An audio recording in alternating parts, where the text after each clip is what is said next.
Good morning, everybody. It's Tuesday. Parsha Unpacked tonight, 7:45. Join us as we begin the next book, the third book of the Torah, the book of Leviticus.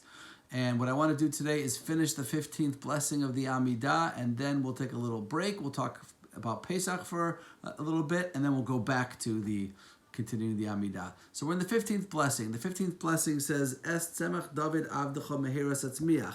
May the seed of Messiah, of Mashiach, the coming of Messiah, may that happen. May you cause that to sprout forth. And then at the end we say, Baruch atah Hashem matzmiach keren Yeshua. Blessed are you, God, who causes the growth, the sprouting forth of the glory of Mashiach. With the analogy of a seed. Mashiach is always described, the coming of Messiah, the redemption is always described with this analogy of a seed. What is it about a seed?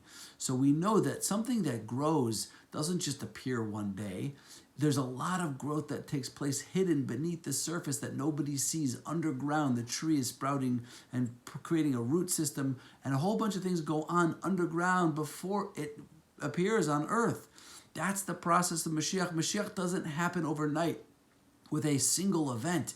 It's a gradual process that's always happening. The redemption is a process that's taking place.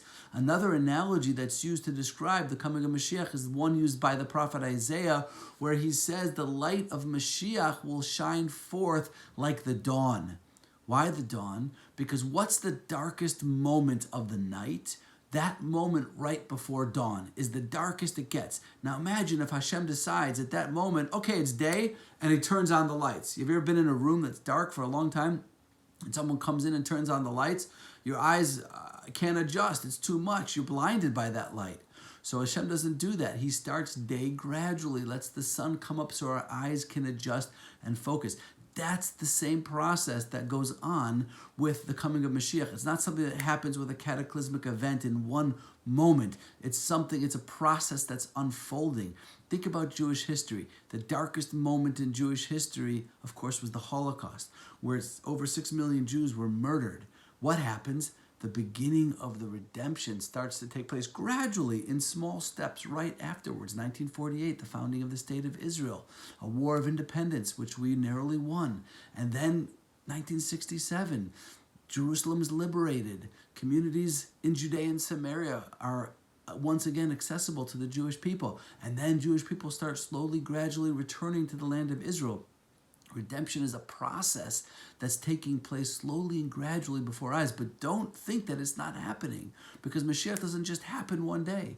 And that's true on a global macro level. It's also true on a personal level of a individual redemption. When we're going through something, when we're in the moment of darkness, that darkest moment, that darkest period in our lives, it doesn't just end one day with someone coming and turning on the lights. There's a process that takes place. So it's important to remember as we say this 15th blessing of the Amidah, we're in a process of redemption. We're seeing it gradually. Hashem's light is slowly coming up and being revealed like the dawn, which gradually appears, like a seed which is growing underground for so long before you see the first sprouting above earth. That's this wonderful blessing, the 15th blessing of the Amidah. So again, we'll take a little break to talk about Pesach for a few days, and then afterwards we'll come back and do the 16th blessing. Have a great day, everybody.